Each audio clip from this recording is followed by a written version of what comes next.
Yesus terus melingkupi kita semua. Sebelum kita beribadah bersama keluarga kita masing-masing di rumah dan belajar tentang kebenaran Tuhan, mari kita berdoa.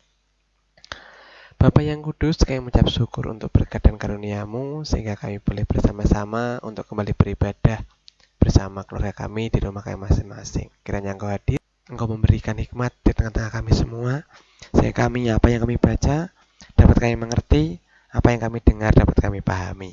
Sehingga Tuhan, hidup kami seturut dengan kehendak-Mu. Jadikan kami ciptaan baru, jadikan kami umat-Mu yang berkenan di hadirat-Mu, membawa kemuliaan bagi nama-Mu dimanapun kami berada. Dalam nama Yesus kami berdoa. Amin.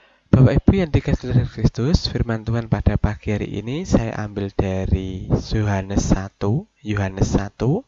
ayat 45 sampai ayat yang ke-49. Yohanes 1 ayat 45 sampai 49.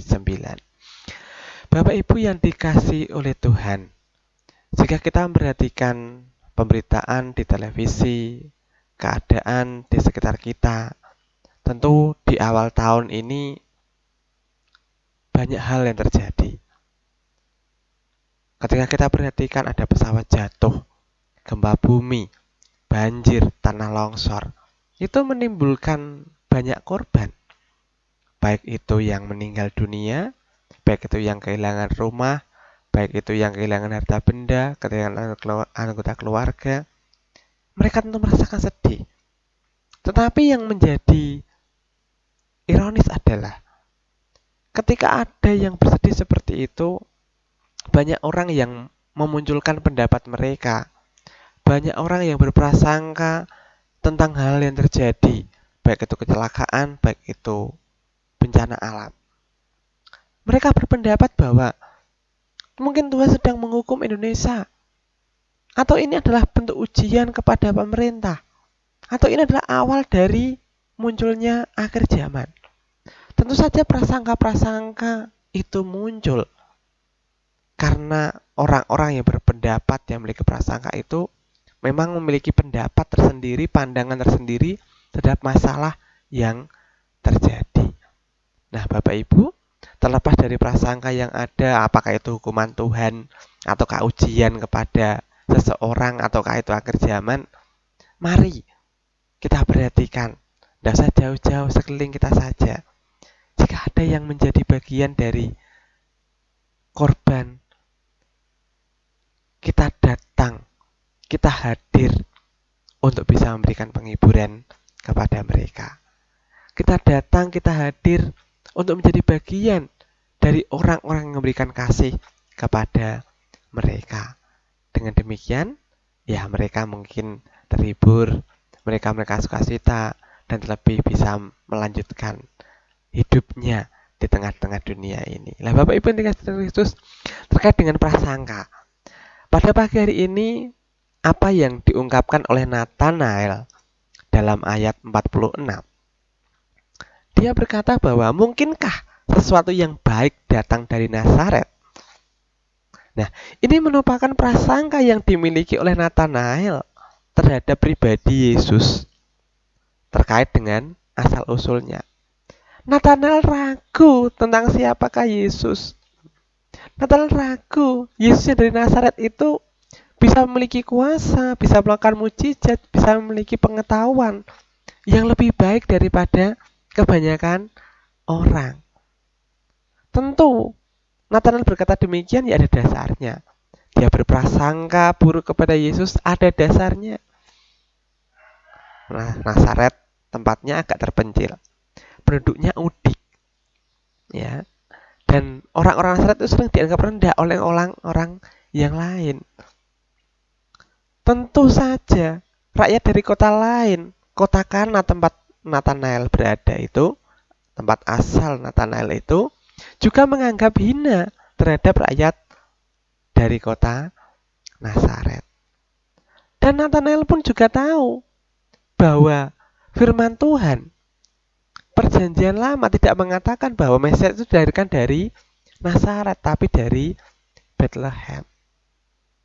Nah, dari sedikit pengetahuan yang dimiliki oleh Nathanael, juga kebiasaan adat istiadat yang dimiliki oleh rakyat dari kota tempat Nathanael tinggal. Di sana ia berprasangka bahwa ragu bahwa mungkinkah Yesus memiliki potensi, pengetahuan, pengaruh, kuasa, melihat dia berasal dari kota Nazaret. Nah, menghadapi prasangka yang demikian, ya Bapak Ibu, pada pagi hari ini memang saya mengambil tema prasangka.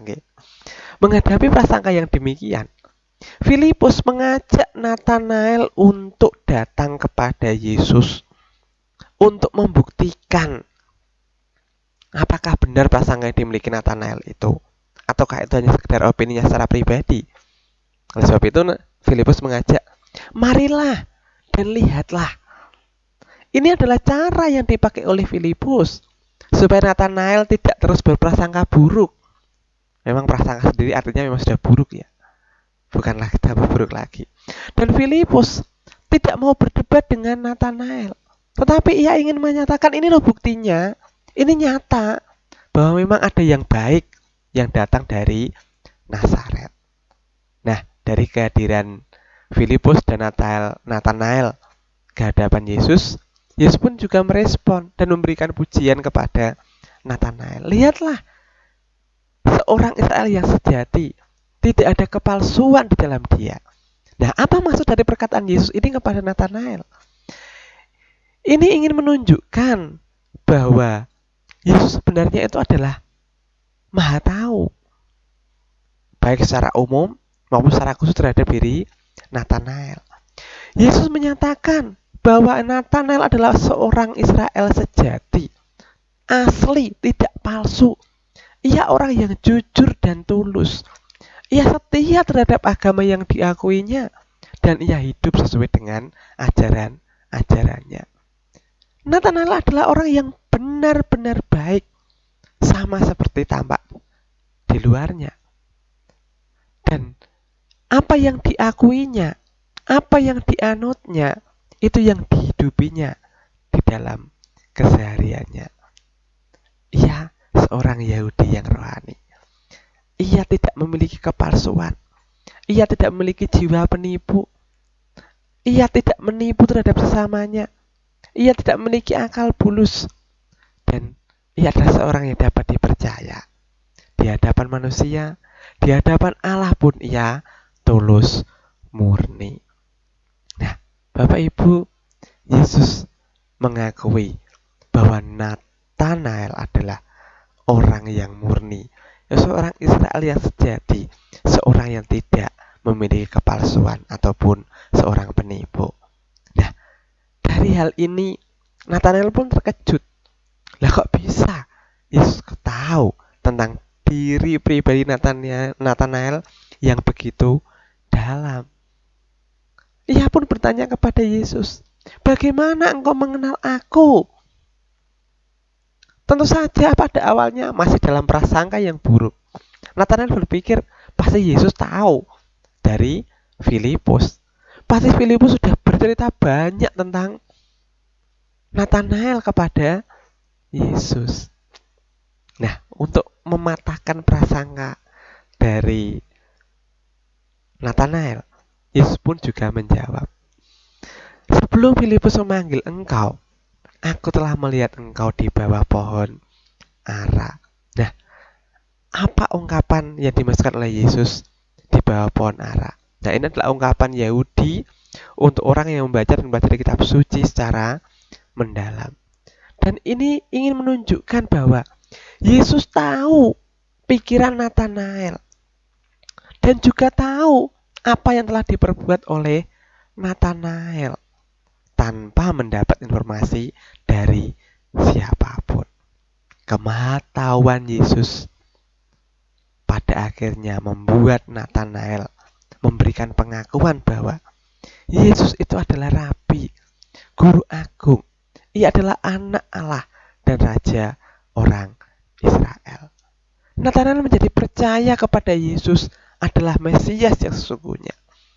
Ia tidak memiliki prasangka yang buruk lagi kepada Yesus, tetapi ia yakin bahwa memang benar Yesus itu berkuasa, maha tahu, potensial, memiliki kualitas, dan memiliki segala pengetahuan yang ada di bumi, sekalipun ia dari Nazaret.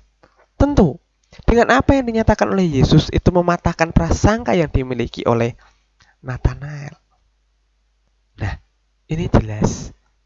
Pada akhirnya, Nathanael percaya dengan hatinya. Walaupun sebelumnya ia mempunyai prasangka, tetapi ketika berhadapan langsung dengan Yesus, prasangka itu telah lenyap. Kasih karunia Allah dalam iman yang bekerja sanggup menundukkan segala macam prasangka dan pikiran yang bukan. Pada akhirnya Nathanael pun juga menepiskan pikirannya. Mungkinkah sesuatu yang baik datang dari Nazaret? Semuanya itu hilang ketika ia berjumpa dengan Yesus. Prasangka buruk itu hilang ketika ia mengetahui fakta yang sesungguhnya, bahwa memang benar Yesus hadir dan nyata, bahwa benar-benar yang diucapkannya adalah sesuatu yang berkuasa, sesuatu yang berpengetahuan, sesuatu yang mau menyentuh hati seseorang dan memberikan perubahan. Nah, ketika Nathanael mengakui bahwa Yesus adalah guru, Yesus adalah anak Allah, dan dia adalah raja orang Israel, ia pun percaya kepada Yesus. Dan Yesus pun memberikan penekanan kepada dia bahwa nantinya engkau akan melihat hal-hal yang lebih besar, karya yang lebih besar ketika engkau mengikut aku. Bapak Ibu, ini adalah kisah di mana Nathanael menjadi percaya. Ini adalah kisah di mana Nathanael menjadi pengikut Kristus. Pada awalnya ia memiliki prasangka yang buruk kepada Yesus. Tetapi ketika berjumpa dengan Yesus, ia diubahkan menjadi seorang yang penuh iman, percaya kepada Yesus sepenuhnya. Dan pikiran-pikiran buruk itu hilang daripadanya. Dan pada akhirnya ia akan melihat karya yang lebih besar di dalam Yesus. Dari kisah ini kita belajar bahwa prasangka itu hanya membatasi diri kita dalam ketidaktahuan. Dan prasangka itu hanya membuat pengkerdilan terhadap sesuatu atau orang lain. Kalau kita perhatikan Nathanael, ia berprasangka kepada Yesus. Yesus dibatasi dengan wilayah adat istiadat kebiasaan yang dimiliki oleh masyarakat. Sehingga pada akhirnya tidak mungkin Yesus itu memiliki pengetahuan, kecakapan melebihi orang-orang Israel pada umumnya.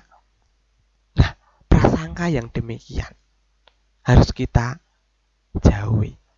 Jangan sampai kita memiliki prasangka hanya dengan memandang seseorang dari asal-usulnya, dari adat kebiasaannya, dari tempat tinggalnya. Dan hal ini bisa membawa kita jatuh ke dalam dosa penghinaan kepada orang lain. Padahal orang lain kan ya sama-sama ciptaan Tuhan yang mulia. Oleh sebab itu, jangan sampai kita berprasangka buruk kepada orang lain. Tapi pandanglah orang lain itu sama dengan diri kita, sama ciptaan Tuhan yang mulia, yang sama-sama menerima kasih karunia Tuhan. Nah, dengan demikian, kalau kita bisa menghilangkan prasangka yang buruk, kita bisa menghargai orang lain. Kita bisa memandang orang lain sama seperti diri kita. Dan dengan demikian, rasa penerimaan, rasa hormat dapat kita berikan kepada sesama. Dan itu yang dikehendaki Allah di dalam kehidupan kita sebagai orang percaya. Yang selanjutnya, kita bisa melihat bahwa dari kisah ini, kematahuan Yesus, kematahuan Allah, bukan hanya sekedar di luarnya saja, tetapi ia mampu untuk melihat hati. Yesus melihat Nathanael dan ia menyatakan bahwa Nathanael adalah orang Israel yang sejati. Dan itu menyeratkan bahwa Yesus Maha tahu Ia tahu bukan hanya karakter dan sifat yang nampak di luarnya saja, tetapi dari isi hati yang tersembunyi. Nah, itu juga berlaku bagi kita. Yesus tahu segala sesuatu dalam hati kita, dalam pikiran kita. Yang tersembunyi yang orang lain tidak tahu, dia tahu. Bahkan dia juga tahu apakah kita tulus memberikan kasih kepada sesama dan tulus mengasihi Allah. Ia tahu segala sesuatunya. Ia tahu tentang masa depan kita. Ia tahu tentang hari esok yang akan kita tempuh. Ia tahu apa yang akan terjadi dalam kehidupan kita, dalam kehidupan negara Indonesia, dalam kehidupan semua orang yang ada di muka bumi ini. Ia tahu bencana apa yang akan datang tanpa perlu Mbak Yu yang meramal, tanpa perlu Mbak Yu yang memberikan ramal-ramal negatif kepada negara ini. Yesus sendiri yang sudah merancangkan. Dan dengan demikian, kita pun juga diutus oleh Allah. Mari kita teladani Nathanael yang memiliki hati yang tulus, hati yang murni, yang beribadah kepada Allah, yang setia mempelajari firman-Nya, bertindak dengan iman sesuai yang kepercayaan yang dipegang teguh olehnya. Dan ketika Tuhan melihat hati kita, Ia akan mengetahui, oh ternyata kamu adalah anakku yang memiliki hati yang tulus, hati yang setia, memiliki pikiran yang murni, tindakan yang penuh kasih, sesuai dengan iman yang dipegang teguh. Dengan demikian, kita akan menjadi anak-anak Allah yang mendapat pujian di hadapannya. Yang ketiga, yang terakhir, dari nats ini kita dapat belajar bahwa Yesus melayani Nathanael dengan sabar. Yesus melayani Nathanael dengan penuh kasih. Nah, bertolak belakang dari sikap Nathanael yang berprasangka buruk terhadap asal-asal Yesus. Yesus justru malah memunculkan kebaikan-kebaikan yang ada dalam diri Nathanael. Yesus tidak berprasangka buruk terhadap Nathanael, tidak. Tetapi ia justru malah memunculkan kebaikan-kebaikan yang dimiliki oleh Nathanael. Pertama, Yesus memuji ketulusan hati Nathanael, kesetiaan Nathanael kepada Allah Israel. Selanjutnya, ia menghargai ketekunan Nathanael dalam mempelajari, merenungkan hukum Taurat, dan melakukan segala sesuatu yang ada dalam Taurat itu. Nah, menyadari Yesus demikian dalam mengenal Nathanael, hati Nathanael pun tersentuh. Nathanael percaya dan mengakui Yesus sebagai Mesias. Bapak Ibu, menghadapi orang-orang yang seperti Nathanael itu tidak mudah. Kritis, tidak mudah percaya, cenderung berprasangka buruk. Nah, kalau kita diperhadapkan dengan orang yang demikian, mungkin lebih baik kita pergi saja, ditinggal saja. Tetapi Yesus tidak demikian. Justru orang-orang yang semacam ini dihadapi,